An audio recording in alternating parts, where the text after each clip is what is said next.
Super extraordinary అదిరిపోయిందిగా. ఇంకా చూపిలేదు అయితే ఇప్పుడు చూపించు. మ్యూజిక్ డైరెక్షన్ చేయగలుగుతామా సార్?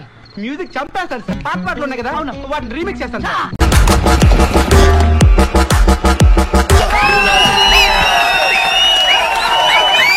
మిమ్మల్ని ఎక్కడో చూసినట్టుందండి.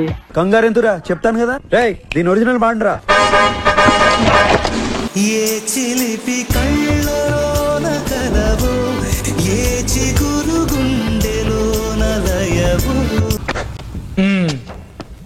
ఇంకా రఫ్తా రఫ్తా హౌలే హౌలే దిల్ కో చురాయా తుమ్నే, దిల్ కో తో పతా భీ నా చలా. ఎలా ఉందిరా? అదే మనం ఇంత కారులో అయిన పాట సేమ్ సార్. ఆ సీడీ ఇస్తే మనోళ్ళు చరణాలు వేసిస్తారు. ఆ టెంపో ఏంటి, ఈ టెంపో ఏంటి, ఆ ట్యూన్ ఏంటి, ఈ ట్యూన్ ఏంటి, ఆ భాష ఏంటి, ఈ భాష ఏంటి? అది హిందీ అండి, తెలుగు అండి. రేయ్ నువ్వు కొంచెం పక్కన రా, నీతో మాట్లాడాలి. హలో రేయ్ రేయ్ రేయ్ రేయ్ రేయ్. నేనైతే ఈ రేంజ్ ఎక్స్పెక్ట్ చేయలేదన్నా అస్సలు. బాబు ఆ విజువల్స్ ఏందన్నా పిచ్చి లేసిపోయింది. ఇవే తగ్గించుకుంటే మంచిది. నెక్స్ట్ ఇప్పుడు చెప్పండి రా అబ్బాయిలు, what to do what not to do. బుజ్జే ప్రేక్షకుల ముఖ చిత్రాలేంటో ఆనందానికి ఆశ్చర్యానికి మధ్య ఎలిగిపోతుంది. అంతేగా అంతేగా అంటే